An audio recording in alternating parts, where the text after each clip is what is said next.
Welcome to Revealed Abundance. We're going to be discussing some Hebrew idioms today. Yeah, and you'll see this segment kind of return here and there because there's a lot of Hebrew idioms out there that we don't understand. Until now. No, just kidding. Now we know. No, we're going to start off today with the idiom, and an idiom is just like a turn of phrase. It's something that they would have recognized as it not being literal, but more figurative, like when we say a pain in the neck.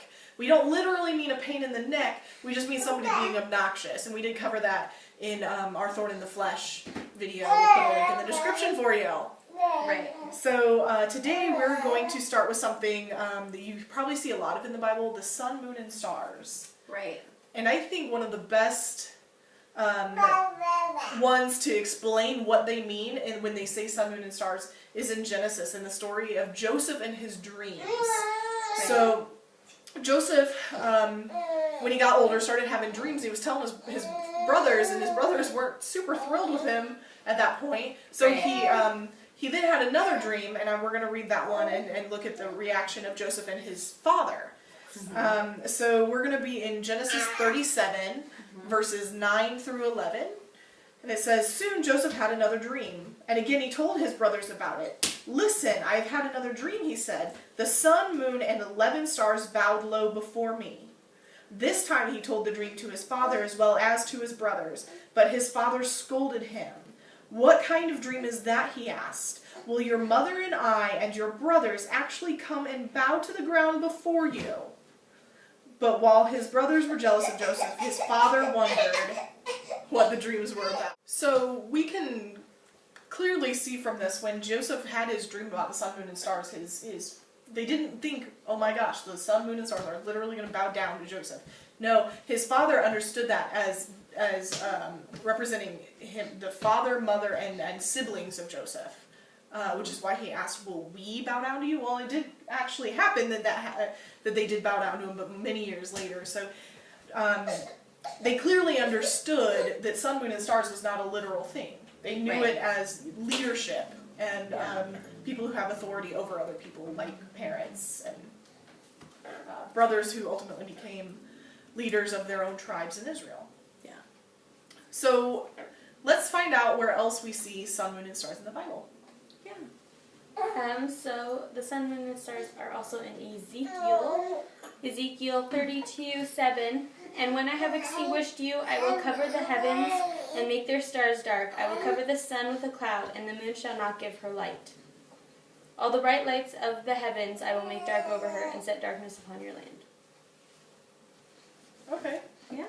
So the readers of that time would have also understood that this is not a literal thing, not like the sky was going to be completely black without stars or a sun or anything. Right. But it was prophesying destruction and the end of leadership, and I believe that's, Isn't that the Babylon? the Babylonian leadership. Yeah. Mm-hmm. So then we come to Matthew 24:29, and this is in the middle of the Olivet Discourse. And we'll kind of touch on that later another time, but we're just going to stick to our theme here. "Immediately after the tribulation of those days, the sun will be darkened, and the moon will not give its light. The stars will fall from heaven, and the powers of the heavens will be shaken." Now, because there's something called the rule of first mention, and that means that we allow the Bible to interpret itself. And so in this case, we know that the sun and the moon and the stars are leaders. And, sun and the stars are like top high leaders.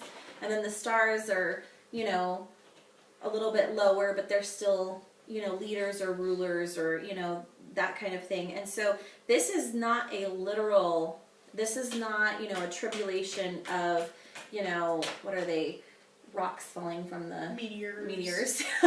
Meteorites. It's not meteorites falling. It's not a literal, falling of the stars into the earth like that. That's not what it's talking about here. It's talking about the rulers, and maybe we'll get into this a little more depth sometime, but the rulers and leaders that actually come out of power. Yeah. Well, of the Mosaic system. They're right. specifically talking about the Old Covenant Mosaic system Right. leaders and rulers. Absolutely. The Jewish Yes. Hebrew. Yep. So Revelation 6:12, we have another scripture here. It says, I looked, and he opened the sixth seal, and behold, there was a great earthquake, and the sun became black as sackcloth of hair, and the moon became like blood, and the stars of the heaven fell to the earth, as a fig tree drops its late figs when it is shaken by a mighty wind. This is not a literal thing. This is a very figurative thing. We don't have to worry about a third of the stars falling from the sky and like destroying the earth. Right. Kind of a thing. Exactly, because we know that sun, moon, and stars are leaders or authorities or rulers or kings or, of that nature. And so we'll get more into these. These are really packed full, and they've got a lot more to them. And we'll get more into them a little bit later, but we're just touching on, Yeah. We just want you to be aware that when you're reading the Bible and you read sun, moon, and stars, maybe don't take it so literal as maybe you did before. And that it's a Hebrew idiom to reference leaders, rulers, kings, that type of thing. So. And like we said before, look forward to more of these Hebrew idiom explanations. And give us a like or subscribe, and we really, really appreciate it. Thanks for watching!